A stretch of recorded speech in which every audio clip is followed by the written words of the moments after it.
welcome all of you, Richard. I moved it, I didn't drop it, so my part of the response. Taste it. I think it's a very interesting technology because as a food researcher, I've done lots of studies on the reception. Much the same way about this. You know, this is a technology which is a sustainable alternative to a problem. And, you know, so that's what...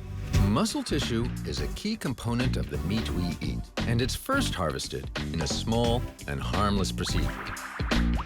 Next, the tissue is cut into minuscule pieces to separate the muscle fibers and cells.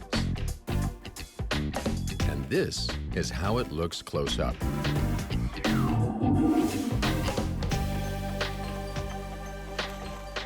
The muscle tissue consists of fat cells and muscle cells, which are separated to produce cultured beef.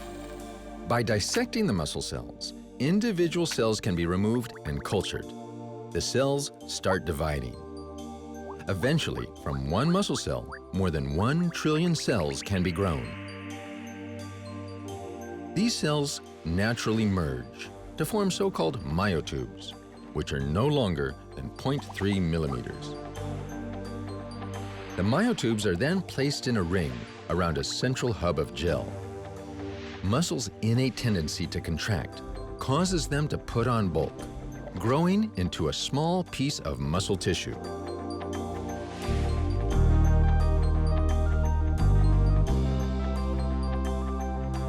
From one small piece of tissue, this pioneering technique can produce more than 1 trillion strands.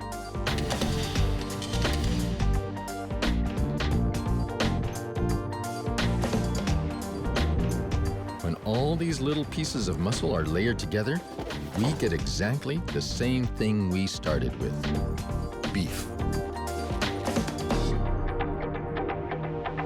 The smell, because it may be on the front row, you can get a waft of it, but yeah, it's further up, not so much. Very subtle smell, good coloration, just... In the video where you have two options. You could have it much more expensive, or you could have a lab-grown. Josh are going to think about this. Okay, we can see the burger cooked now. Happy with both sides of that? Yeah, absolutely. I have to say, working very well and under pressure, Richard. Top marks to you. Used to that environment, right? Right.